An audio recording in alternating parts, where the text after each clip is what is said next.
Fasten your seatbelts for the realest Eagles Invictor YouTuber! One who plays no clickbait and gets to the point! The myth, the legend, Nicky Stees! Come to my channel, you know the deal. Yo, boy, always keeps things real. I'm simply statue think they slate, dropping unrealistic magic. 2K takes for the clip. Even though cats like that get views closer to the milli, never hear me preach, flip on to Philly. Before you watch the Eagles all the way through the early 22, authentic talk, forget what others do. Come to my channel, you know the deal. Yo, boy, always keeps things real. The 24/7, 365 way. Sports content for the reals that feel the day.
Good afternoon, happy Saturday, folks. I hope your weekend is off to a great start.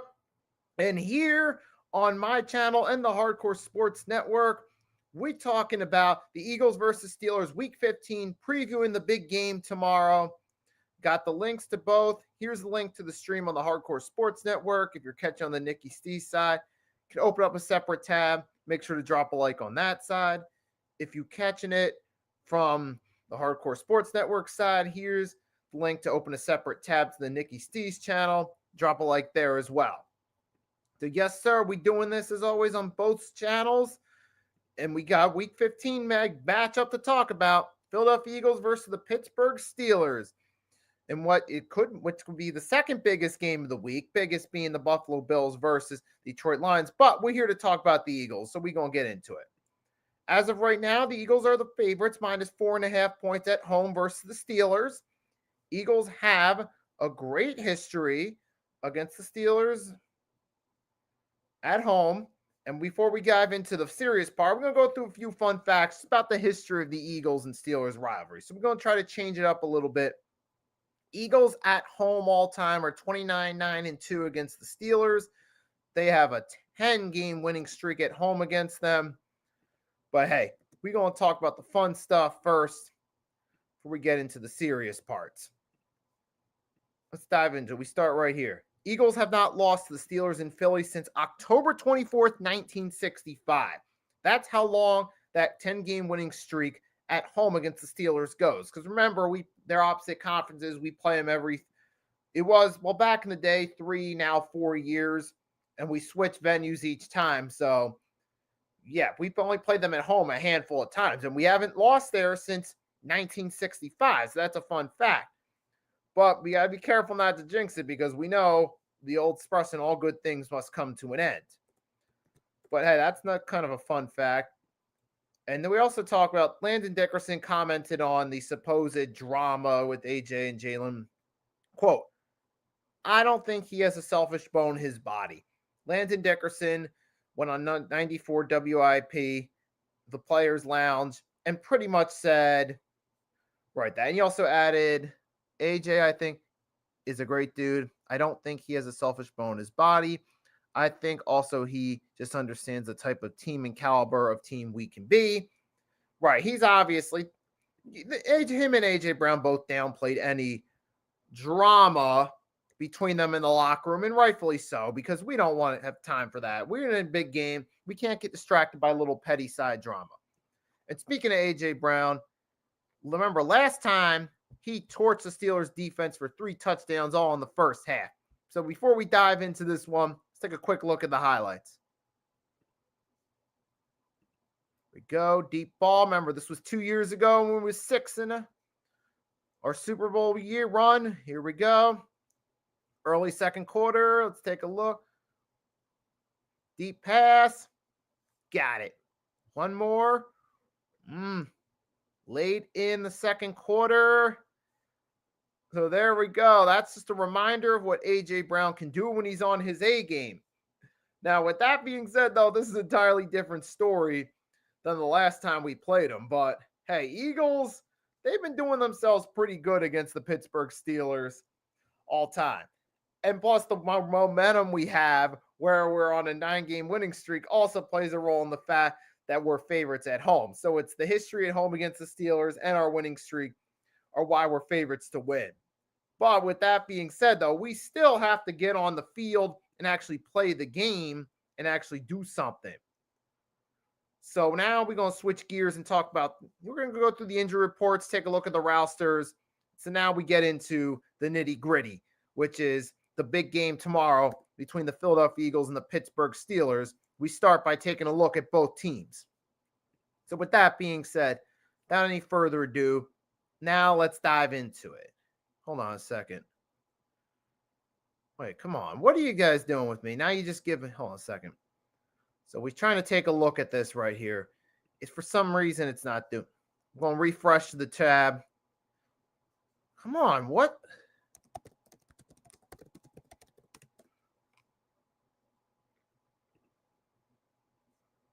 Okay, why is it just giving me the defense? Come on, you need the whole depth chart.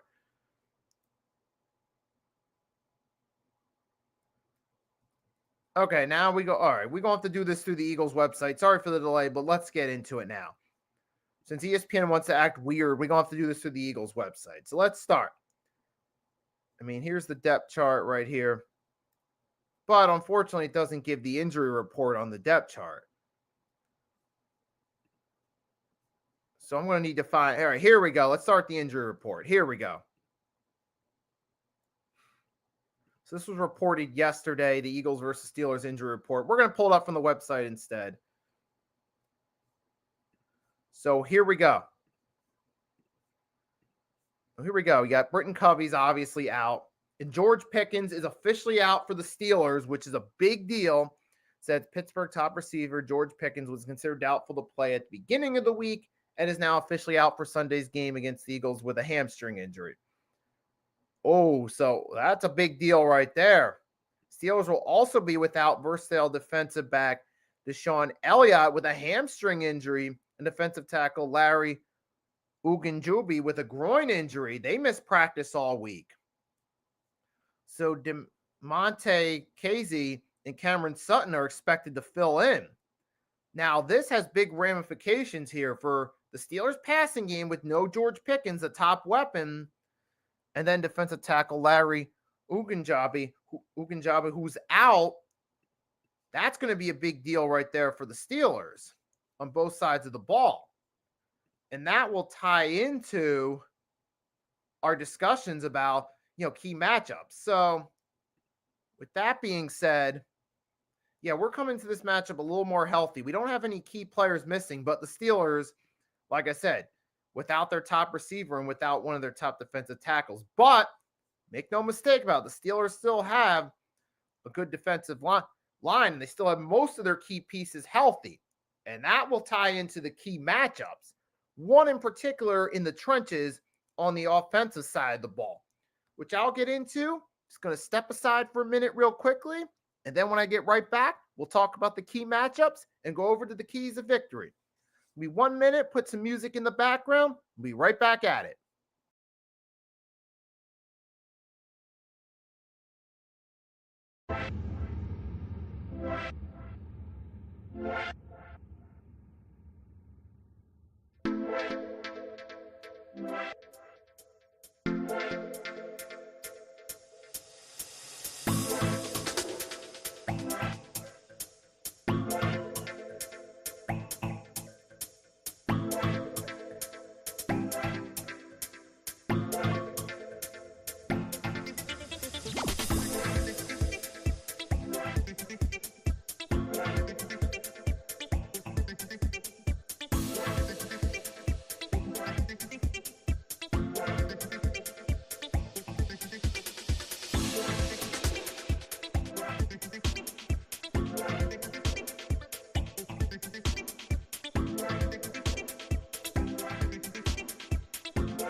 All right, folks, back after just a quick 1 minute break.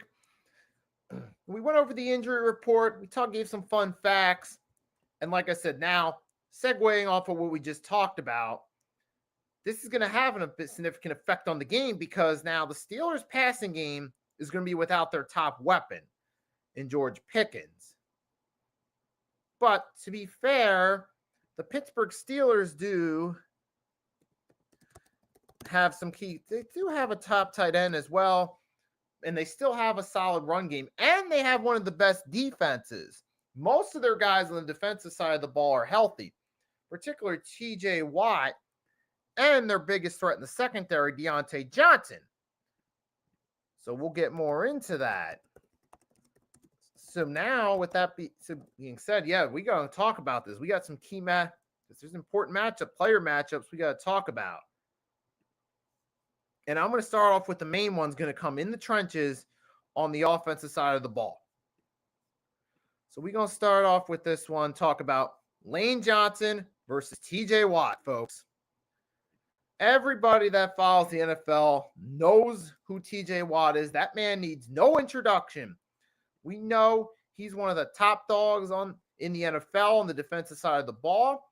He's been an MVP front runner before, numerous time Pro Bowler. He's continuing right where his older brother JJ left off when he was in his peak in Houston. And he's going to be matching up against the heart and soul of our offensive line, Mr. Lane Johnson, who's having himself another phenomenal season. He's given up 0 sacks thus far. Don't let me jinx it. Please don't let me jinx it. But Lane Johnson has let up 0 sacks. So that's going to be a huge matchup. Because you got Watt, who is a 4-time All-Pro specifically, and a former Defensive Player of the Year. And he's got 9.5 sacks. But he also has 5 forced fumbles. Remember, early in the season, now granted, this was before the turnaround, the Eagles struggled with turnovers. And the Steelers, they're the top defense in terms of turnovers. TJ Watt has 5 forced fumbles this year. Right, and then Lane Johnson, on one hand, he's on the flip side, like I said, let up 0 sacks. He's still one of the top offensive linemen in the NFL. So this is going to be a crucial matchup right here. And if Lane Johnson can do his thing and shut down TJ Watt, that will slow down. That'll take away a key component of that Steelers defense, particularly up the front, at front. Now, with that being said, we got to remember the Steelers still have key players on that defensive line that can get to the quarterback. You still got Alex Highsmith. You got Herbig on the edge and Cameron Hayward. You know, those guys right there are still key factors to that defensive line. And now we got to see how the Jordan Mailata, Landon Dickerson, and those guys match up against the rest of the Steelers' defensive line. So, yes, while Lane Johnson versus TJ Watt is the most important matchup, don't underestimate the role that the rest of our offensive line is going to play, because almost all our guys have key matchups against that Steelers defensive line that can make a difference. Because what's going to happen here? What's going to happen with Alex Highsmith, Nick Herbig? Who's going to match up against those guys, and how are they going to fare? More specifically, the question is not so much about, okay, are they key matchups? More so, how are they going to fare? So I'm going to try to take a look, see who they're going to match up, who the Eagles are going to match up against them. Because we want to see who's Alex Highsmith going to watch it. So we're going to have to keep an eye out. I mean, we know. Well, I mean, Steelers, let's take a look. I mean, we're going to go with Jordan Mailata here, or we're going to go with that? Because we know we're going pretty much Lane Johnson against TJ Watt. We believe the lock to happen. So we're going to have to see what's going to happen there. But either way, our offensive line's up for the biggest test of the season against this defensive line. And we don't have exact match key at the moment. Is it going to be Jordan Mailata going against Alex Highsmith. I would like to know this specifically because that plays a big factor. It's all going to depend on who do you match up against Highsmith, who do you not match up against Herbig, who's going to be watching against the edge, because those are other key matchups. So let's not. So while Lane versus TJ is the most important, it's this Eagles offensive line versus the Steelers defensive line as a whole is a key matchup. Now, maybe Lane Johnson could shut down TJ Watt, but the other guys on that defensive line for the Steelers could get to Jalen Hurts, get a few sacks, maybe even force a fumble, because the Steelers know how to force fumbles and get INTs. So that's going to be a key factor as well. It's important that Landon Dickerson, Jordan Mailata, all these guys are on point in this game. They bring their A game, and they do what they must to shut down, to minimize the efficiency of that Steelers defensive line. Well, it's going to be an important matchup. Can this offensive line shut them down? And then you got the other key matchup is Saquon versus that defensive line. Not just the defensive line, but also the Steelers' run defense, because, fun fact, the Steelers' defense averages 91 yards against the run. Now, that's going to be a good matchup right there. And we're talking two teams in general who rely heavily on the run. Steelers are 9th in rushing yards behind Najee Harris and Jaylen Warren. They have a good 1-2 punch at running back. Eagles, it's Saquon and then Jalen Hurts, but it's been effective, so you haven't really needed that good second back. Well, the Steelers rely on a 2-man punch at running back instead of a star running back. And we did give up 166 yards rushing against the Ravens, against Derrick Henry and Lamar, but we still forced incomplete passes and shut them down in the passing game. So that might be another key in this matchup against the Steelers, who aren't as efficient as the Ravens, but still have a good run game. On one hand, so we'll start with that one, well, the two run game matchups. Now, granted, we could have Harrison Warren could have themselves a solid day on the ground. And Russell Wilson, he's not as much of a threat in the running game as he used to. He's been much more of a pocket passer. He hasn't really ran the ball much. When Justin Fields was the quarterback, he was trying to move and make plays with his feet far more, whereas Wilson's more of a pocket passer, letting the running backs do the work. Even though we know Russell Wilson can run, he usually chooses to stick with pocket passing. So the odds of Russell Wilson trying to run on us aren't that high. I mean, he might still have 1 or 2 runs during the game if he can't find any options in the passing game. Not saying that Russell Wilson won't try to run, but it's mainly going to be the running backs. Now, if the running backs have themselves a good effort against them, then we rely on the secondary, because that's what helped us against the Ravens. That's how we got to third downs and fourth downs, forced them to settle for field goals. Few of them were missed. Part of the way we did that was we forced incomplete passes. If we can do the same against the Steelers, that'll be great, because we're playing against the Steelers team without their top weapon, George Pickens. So even if the run game has a solid day, remember, refer back to the Ravens game, Lamar didn't have the greatest passing day. Our secondary stepped up to the challenge. And if we can do that again, going against Mike Williams, who was acquired from the Jets at the trade deadline, and we got to shut down the tight end, Pat Freiermuth, because he's the second leading weapon in the passing game, and he will be the top guy in this matchup now that, Pickens is out. So it's also the running game matchup. It would be nice if we can stop.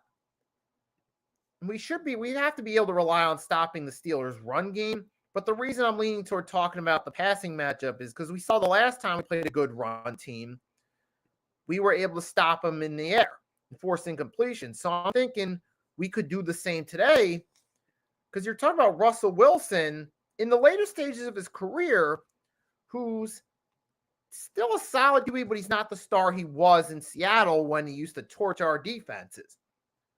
Lamar Jackson, who's a better quarterback, had some struggles in the passing game against our secondary. We can do the same.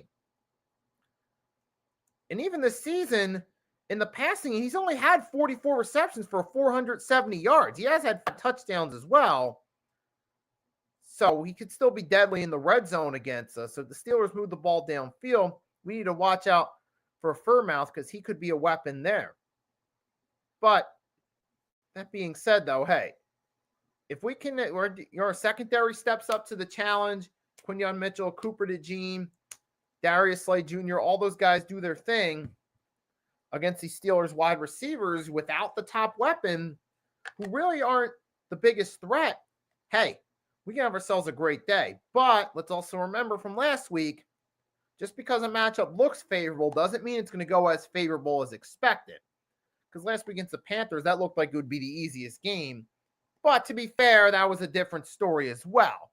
The Eagles, I think, were coming into that game looking ahead to this matchup. Now I think this week they'll be refocused and they'll take this game more serious than they did last week against the Panthers. So I think that game last week was just a one-off. Eagles will come back to form and play up to their abilities this time around. I just think that was a one-time deal. They kind of got caught up in the moment of, this is an easy matchup. We got a tough matchup ahead. We're looking more forward to that. But back on subject. Yeah, we can at least, I think we're going to have to mainly rely on shutting them down in the passing game, but we could still find ways to minimize the run game too. Because Najee Harris and Jaylen Warren are a good duo together, but they're not the best. They're not these, as alone, Najee Harris is not a game-changing back. Jaylen Warren is solid as a number 2 back, but he doesn't pose a threat as a number 1 back. So I think if you can just shut him down individually, if you can limit Najee Harris individually, you're set. If you can shut down Jaylen Warren individually, you're set. Now, these guys aren't as big a threat as Derrick Henry or Lamar Jackson in the run game. So even though the Steelers are one of the better run teams, Eagles had a tougher time dealing with the Ravens. So they should be able to at least contain themselves here. Now, on the flip side, Saquon Barkley, he's on pace to break that Eric Dickerson record. All right, here we go. We got Chad in the chat. The Steelers fan coming into the Eagles fan preview. Chad, I got to respect the boldness. I admit that's very bold and respectable on your behalf for having the courage to show up. And yes, we talking right now about how your running game looks solid, but you guys aren't, your running backs individually, Najee Harris and Jaylen Warren. They're a solid 1-2 duo, but they don't pose as much of a threat to me as Derrick Henry, who the Eagles had a more difficult time with. In the passing game, I'll ask you since you're in the chat, how confident are you, honestly, in the passing game without George Pickens? Be honest. I mean, yeah, we're cheering for different teams, but at the end of the day, we still share the one thing in common. We're sports fans. So we can still cheer for different teams and have an honest discussion about and respectful discussion about it. So thanks for stopping by. Yeah, now you get to the other side while we're waiting. The Steelers, right? Now you got Saquon versus the Steelers run defense. Now the Steelers run defense, they're actually one of the better. Like I said, they only give up about 91 yards against the run per game. And they're one of the better run defenses. Now, to get a good look, let's take a look back at the Steelers-Ravens real quick on November 17th. Let's see, how did y'all guys do there? Oh, y'all guys held Derrick Henry to 65 yards on 13 carries. So you guys did good against that Derrick Henry. So, I mean, these guys, like I said, these guys have a legit run game. Run defense right here. Now that's going to be interesting to see how it's going to pan out. And then you'll see, look, you did against the Jets on the 20th. Against Breece Hall, you only held him to 38 yards. You held Derrick Henry to under 70. I mean, so far you guys are looking on point. Let's take a look. The Commanders matchup. Oh, I'm going to share the screen with you guys. Give me 1 second so you guys can see what I'm talking about. All right, here we go. We might be looking at free agent wide receivers to sign before tomorrow's game. Don't know who we are looking at. Okay, but we got to remember, if they are looking at these guys, remember, it's Saturday. There's little over 24 hours before kickoff. Even if you sign somebody, they'd have to fly in. And do you really think there's going to be enough time to get them involved in the game? Because remember, Antonio Brown, the one opportunity we had for an AB versus Steelers matchup was week 1 of the 2019, right after he signed with the Patriots. But this Patriots got him too late. They got him like 24 hours before the game, and there wasn't enough time to get him in the game. So the point being is, Chad, even if you guys do get a free agent wide receiver today, how much time are you going to have to incorporate them into the game plan and get them ready? Because you'd have to fly them in. And he wouldn't have time to practice with the team at all. Because at least if you get a free agent wide receiver on a Monday or a Tuesday, you can at least fly him in and give him like a day or two of practice to at least get a little bit acquainted with the offense. But let me see. I was trying to look at something here. So the Steelers, Ravens.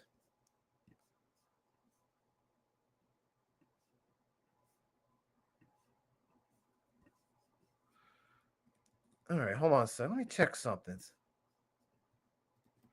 All right, it's not scrolling like it was, but yeah, so far the Steelers defense has a good matchup. Now for Saquon, hey, the Eagles, he's got to find a way to burst through the Steelers defense. Either you run him on the outside, get him away, or you got to rely on Jalen Hurts' feet to move out of the pocket and make some plays against the Steelers defense. But because if running the ball up the middle doesn't work, you got to find other ways around it.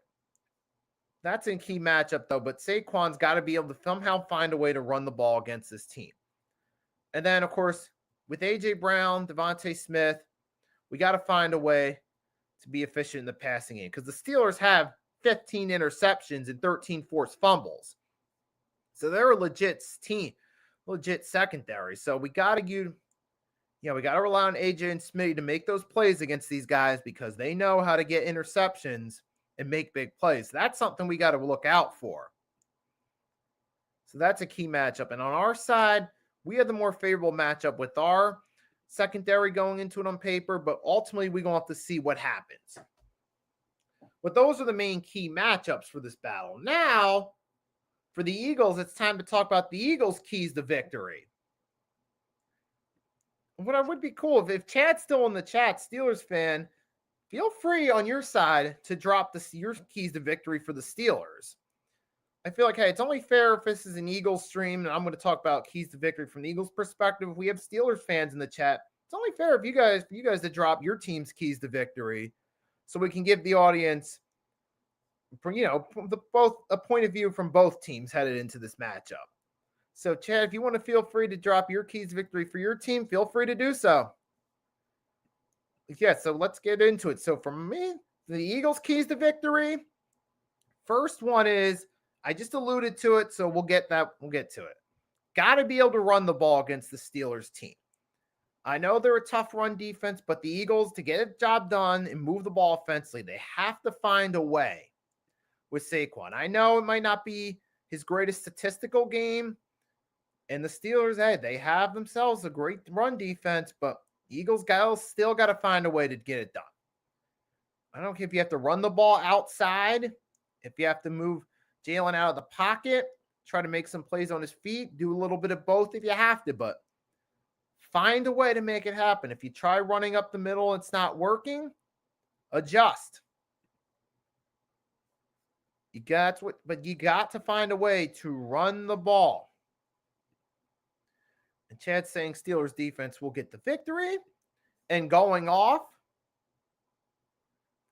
trends, there's a good shot that could happen.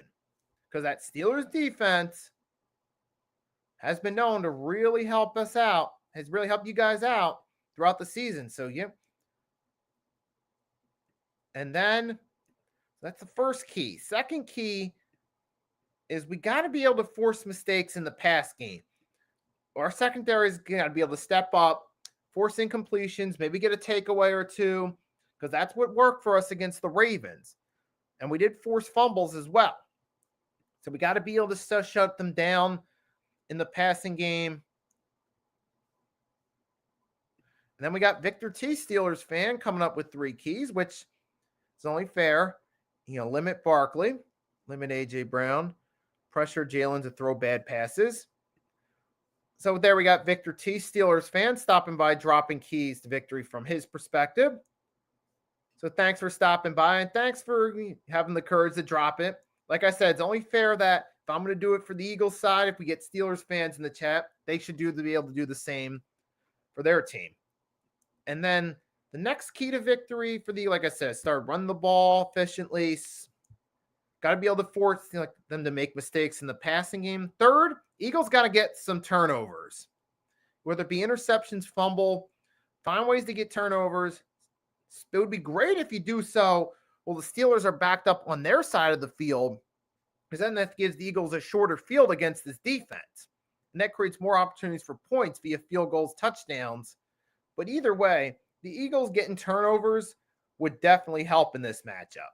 And then on the flip side of that, we got to limit the turnovers, because we know this.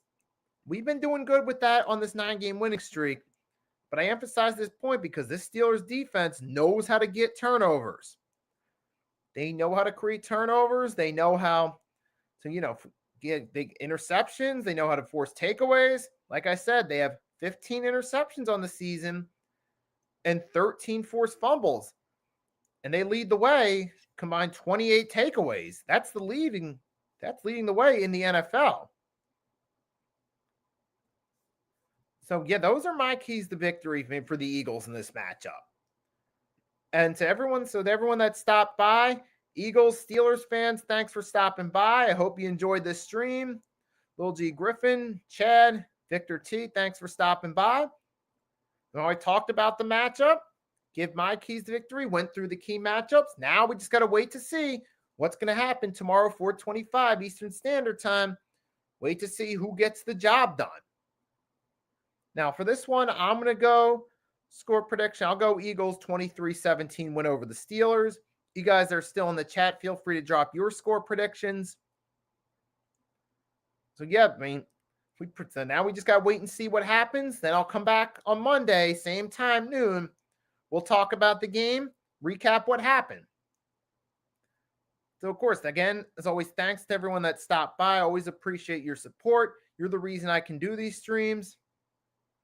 So, hey, for all the Steelers fans that stopped by, thanks for stopping by. Appreciate your support as well. We may cheer for different teams, but ultimately we're sports fans. We're in this together in the Hardcore Sports Network, whether we're content creators, followers of the network, we're in this together.